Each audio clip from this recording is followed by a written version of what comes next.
Welcome to the Movie Business Podcast, picking up where Movie Business Book left off. I'm Jason Squire, hosting a wide range of industry talent and executives to answer fundamental questions about the business today. Here we go.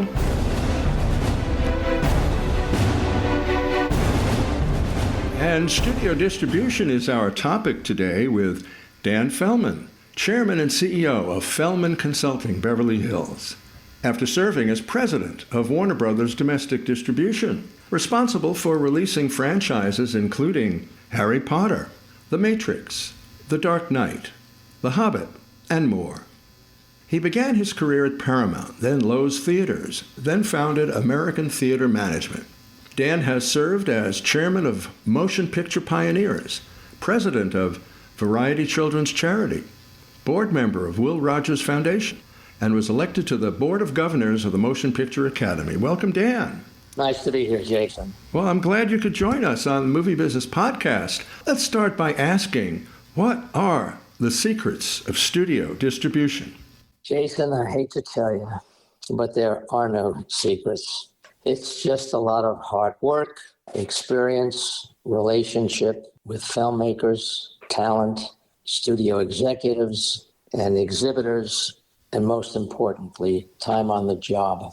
Learning the competitive landscape is a very important component in the job. So there are a series of players that you interact with as distribution head. They're the decision makers who move the project forward. No doubt you're involved in Greenlight because you're responsible for the grosses that come from American theaters. The marketing executives, and you used to say the talent, and through experience have a wide range of relationships because it is a relationship business, isn't it? Absolutely. You're 100% correct.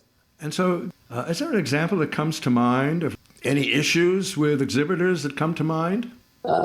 Jason, running a major film studio, it's really not an issue of having problems with theater owners. Theater owners I've always felt were partners of ours, but no theater owner could exist without the product from a major company, especially like Warner.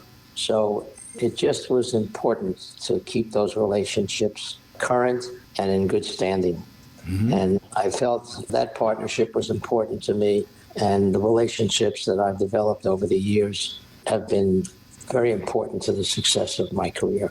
Now, what you're describing is a lot of intangible. Sure, there are things that you need to learn, and there are systems in place, but you're also describing relationships, and that's kind of intangible, to be in touch with all your exhibitor clients, if you will, and travel around and go to conventions and meet them and make sure that the relationships stay strong.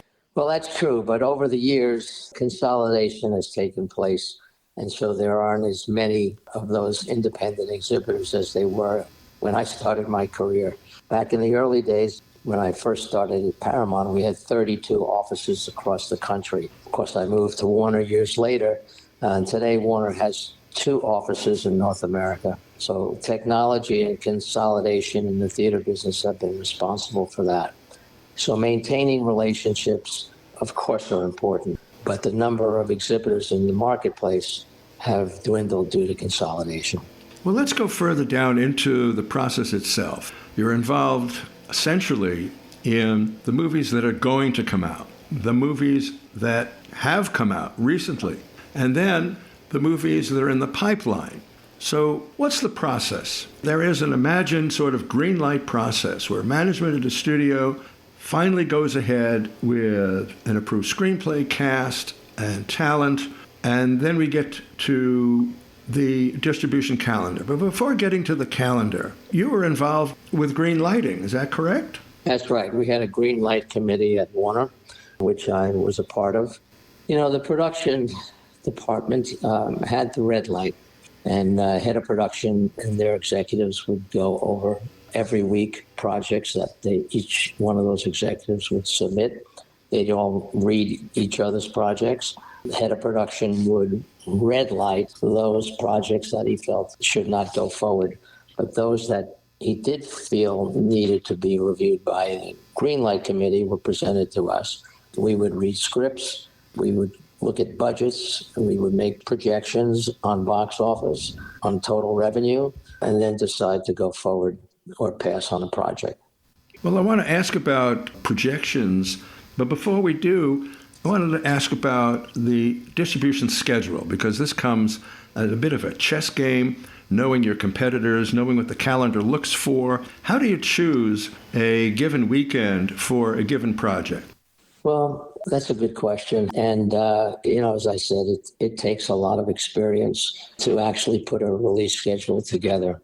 In my days at Warner, we were distributing towards the end over 20 movies a year. So approximately every other weekend, you were opening up a movie. So you really need to look at the marketplace and look to see who has animation, where the tentpoles are, where the rom-coms are, where the horror movies are, and try to find a spot that works for you.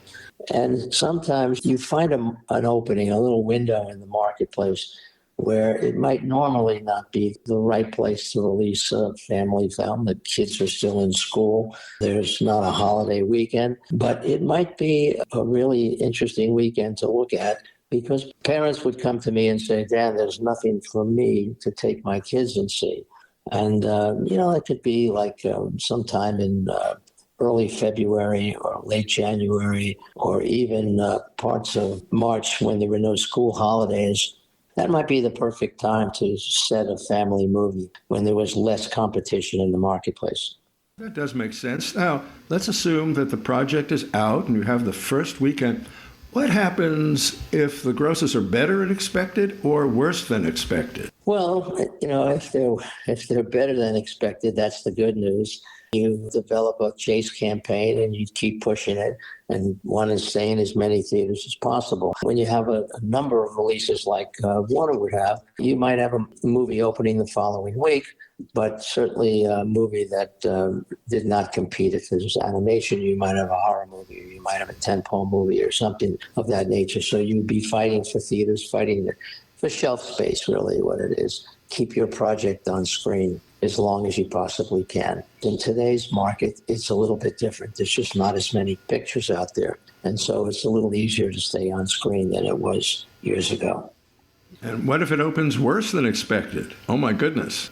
Well, that does happen occasionally, unfortunately. But then again, you try to push the marketplace and see how long you can keep it on screen. You're going to lose some screens and some will just continue to play. It just depends on how crowded the marketplace is.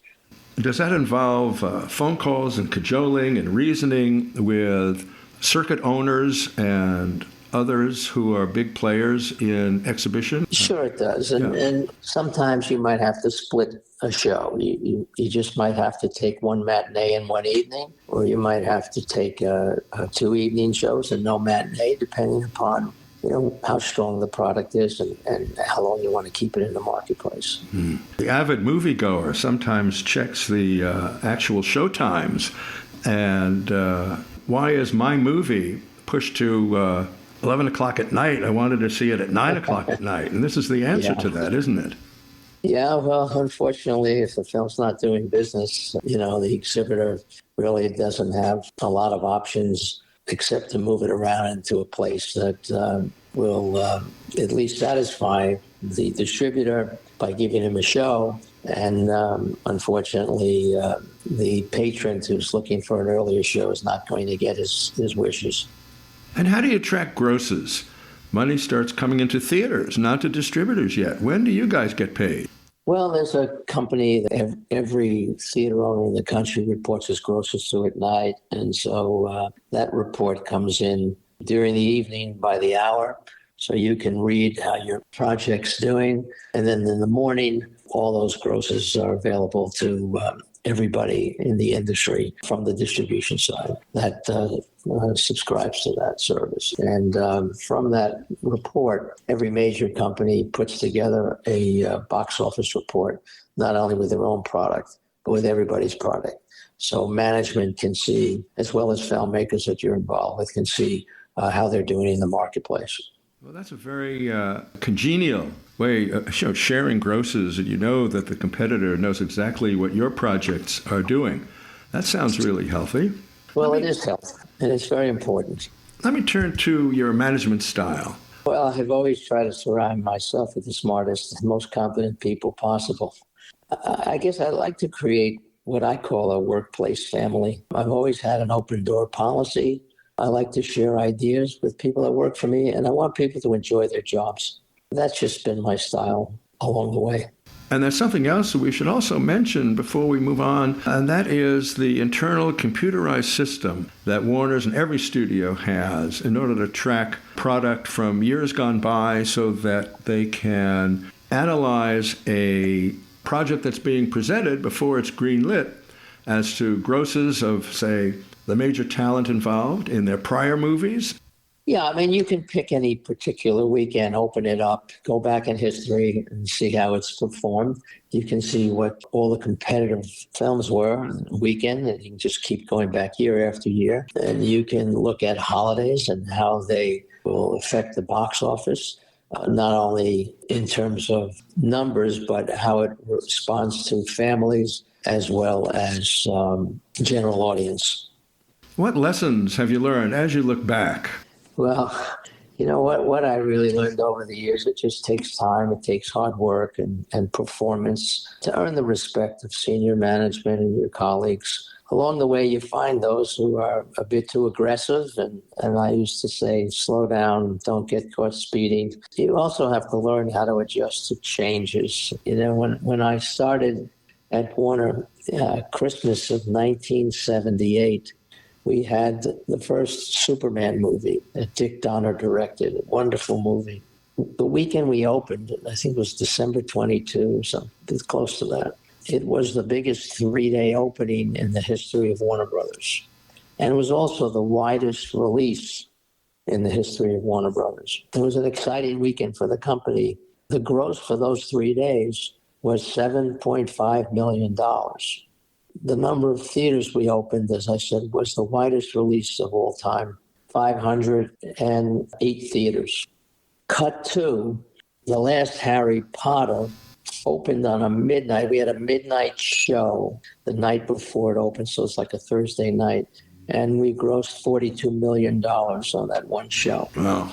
And opened up in about 4,000 locations. So the business has changed dramatically, from the number of offices, the number of screens, to the enormity of the box office. And unfortunately, because of the pandemic, the box office has suffered dramatically. And the industry continues to be as uncertain as it's been for decades. That is true. You know, in 2019, the domestic box office was about $12 billion a year. And in 20, when COVID came, it dropped to $2 billion. In 21, it went back to 4. 22, 7.5. 23, 9. And last year finished at 8.7. Hopefully this year, which is off to a little bit better start, but it's still running 42% behind what it was for like a 4-year average before the pandemic. So there's a lot of catching up to do. Well, those are really helpful figures. Now, what advice do you have for anyone interested in working in distribution? Well, it's a very difficult time to seek a career in theatrical distribution. The future of cinema, as we know it, is at a crossroad. I believe it will adjust and remain an integral part of the motion picture business, but with a smaller footprint. Specialty films that have been produced for select audiences are quickly moving to streamers, which leaves exhibitors to rely on superhero movies, tentpole films to fill their seats, and that's a real problem. They need more product. There's too many screens, too many seats. The windows are shorter. There's been a lot of competition with streamers. There's no meaningful adjustment to film rentals from the studio. So it's caused a real problem in the exhibition community. I think at this time, I would not advise anybody who's interested in the film business to focus on a career at the moment in theatrical distribution. I think it's going to need some more time for adjustment before that returns, and I hope it does. I do too. Very good. you've actually answered the final question, which is about your prognosis for the business. Anything you would like to add? I would say this. Over time, the theater business has been resilient. They've overcome radio, they've overcome television, they've overcome cable, they've overcome DVDs and VHSs and you name it. And so I'm hoping for the best. I just love watching movies on the big screen, and I hope it will remain that way for years to come. Very good. Well, that's a great way to conclude our time together. Thank you so much for being our guest on the Movie Business Podcast, Dan Fellman. Thank you so much, Dan. Thank you, Jason. Thank you. I'll take care. Appreciate it.